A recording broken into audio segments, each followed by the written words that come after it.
नमस्कार, मैं हूं विनय पाठक। ये भारत में आपका स्वागत है। आइए देखते हैं मुंबई की विशेष खबरें जो वर्तमान में सुर्खियां बनकर हमारे सामने आ रही, जिन पर चर्चाएं भी हो रही हैं और बहस भी हो रही है। तो सबसे पहले देखते हैं राजनीति से जुड़ी एक खबर। महाराष्ट्र में हिंदी भाषा का विवाद काफी गर्मी पकड़ चुका है।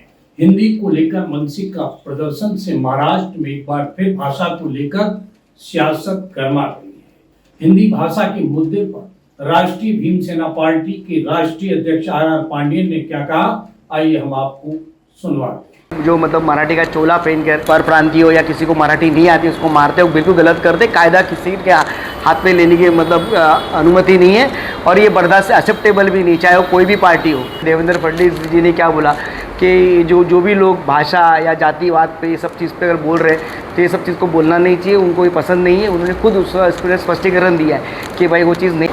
देखो, पहली बात ऐसा है कि जो कुछ पार्टियां हैं हमारे इधर जो हिंदुत्व और कोई मराठी का मुद्दा, जैसे शिवसेना है और मनसे है, जो हिंदुत्व और मराठी का मुद्दा दोनों लेके चलती है। पर इन लोगों का ना डबल स्टैंडर्ड इन लोगों का मतलब इनके ये है, मतलब जो काम करने का तरीका है तो ना, इनके जो बच्चे हैं वो सब इंटरनेशनल स्कूल में ही पढ़ते हैं और मराठी तो पढ़ते ही नहीं, मराठी आती ही नहीं उनको। मेरी भी बेटियाँ है जो मतलब पढ़ती इंटरनेशनल स्कूल में, उनको तो मराठी है ही नहीं, सब्जेक्ट ही नहीं है मराठी। तो ये जो राज ठाकरे है वो ये दिखाई नहीं देता है और जो उद्धव जी को दिखाई नहीं देता है कि जो इतने बड़े बड़े ग्लोबल अमेरिकन स्कूल है, ग्लोबल स्कूल है, इंटरनेशनल स्कूल है, जहाँ पर मराठी है ही नहीं, भाषा ही नहीं, ऑप्शनल रखा है। और बाकी जगह पे तुम बोलते हैं पहली सख्ती करो मराठी का, तो गलत बात है। होना तो पूरे महाराष्ट्र में एक ही होना चाहिए, सब जगह एप्लीकेबल। हमारी माई बोली मराठी है महाराष्ट्र की, तो ठीक है, हम भी एग्री, हम भी रिस्पेक्ट करते। माई बोली मराठी है तो माई बोली सब जगह सीखनी चाहिए, सब जगह सिखाना चाहिए। हिंदी जो है प्रांत, जितने भी प्रांत है हमारे देश में, तो एक भाषा हिंदी ऐसी है जो तो प्रांत जो अलग अलग जो भाषा है उसको एक मतलब प्रांत को जोड़ने के लिए हिंदी एक भाषा एक बनी हुई है। और वो मतलब कि राष्ट्रभाषा नहीं है, पर राष्ट्रभाषा का दर्जा अपन दे रहे हैं उनको, ठीक है, राष्ट्र लेवल में चल रहा है। लेकिन अगर ये जो मराठी लोग यहाँ पर कर रहे हैं कि मराठी कर रहे हैं, अगर उत्तर प्रदेश में इतने सारे मराठी इनको मालूम नहीं है, हर स्टेशन में जाओगे तो सोने की दुकान और अच्छे अच्छे व्यापारी सब मराठी लोग हैं।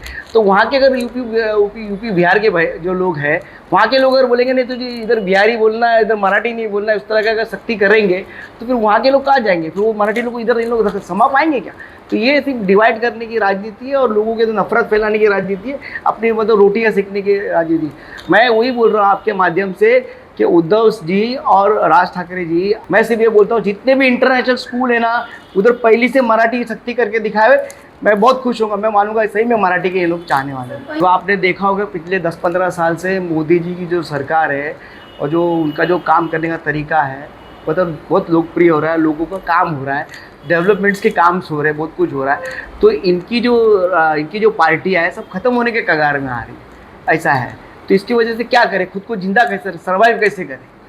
तो सर्वाइवल टैक्ट है, कुछ ना कुछ निकालना है, डिवाइड करना है और निकालना है। तो उस हिसाब से इन लोग ये कर रहे हैं, ये सर्वाइवल टैक्ट है, बाकी इनको कुछ भी लेना देना नहीं है महाराष्ट्र से। यानी कि आप मानते हैं कि मोदी जी की सरकार अच्छा काम कर रही है? बिल्कुल, मैं मानता हूँ मोदी जी की जो सरकार है बिल्कुल अच्छा काम करी। कुछ जगह पे बहुत अच्छे उन्होंने डिसीजंस लिए हैं, बहुत अच्छा काम करी। कुछ जगह पे फेलियर हो सकता है, पर मुझे जहाँ तक मुझे मालूम 90% बीजेपी की जो सरकार जहाँ भी पूरे स्टेट्स में आई हुई है वो काम अच्छा कर रही है। जहाँ भी कुछ अगर अन्याय अत्याचार भी हो रहा है तो उसके खिलाफ भी उनके लोग प्रॉपर आवाज़ उठा रहे हैं। इन लोग बीजेपी को डराना चाह रहे हैं कि हम लोग साथ में आ जाएंगे तो कॉरपोरेशन हम लोग जीत लेंगे, ये कर लेंगे, वो कर लेंगे। ऐसा कुछ भी नहीं है होने वाला। और मराठी का मतलब ये जो ड्रामा इन लोग कर रहे हैं मराठी भाषा का, मराठी इसका, अरे मराठी का विकास के लिए इन्होंने क्या किया? फिर अभी मुझे उम्मीद है अगर बीजेपी आती है कॉरपोरेशन में तो मुझे लगता है कि बहुत सारा विकास और बहुत सारी नई इम्प्लीमेंटेशन वो करेंगे। अभी जो है भाषा का बात किया है, हिंदी, गुजराती, मराठी ये सब करके, इस पर अपने चाल में जो है कहीं कहीं सफल हो गए, इस पर क्या कहें? देखो, बीजेपी ने, मुझे लगता नहीं भाषावाद बीजेपी का मुद्दा है कि बीजेपी तो खुद हिंदी भाषी लोग, वो नेशनल पार्टी है, वो हिंदी भाषा के ऊपर ही ये लोग कर रहे हैं और वो मराठी मानुस को भी डिवाइड करने की कोशिश ही नहीं की है उन्होंने। उनका जो अभी जो जहाँ तक मैं देखता हूँ बीजेपी का मुद्दा विकास का मुद्दा है। उनको विकास के नाम पर लोगों ने वोट दिया और हम भी विकास के नाम पर ही वोट दे रहे हैं। राष्ट्रीय भीम सेना पार्टी आगामी आने वाले बीएमसी के चुनाव में किस तरह से अपने आप को खड़ा देखेगी? देखो, हम कोशिश कर रहे हैं कि हम लोग कम से कम 40 सीट लड़ाए कॉर्पोरेशन। बहरहाल खबरों का सफर करते हैं समाप्त। विनय पाठक को दीजिए इजाजत, हम फिर मिलते हैं नई खबर नए सफर के साथ। चलते चलते गुजारिश, विनती, अनुरोध, यदि आपके आसपास कोई घटना घटित हुई है और उसे आप ये भारत तक पहुंचाना चाहते हैं तो हमारी स्क्रीन पर दिखाए जा रहे नंबर पर सीधे संपर्क कर सकते हैं। नमस्कार।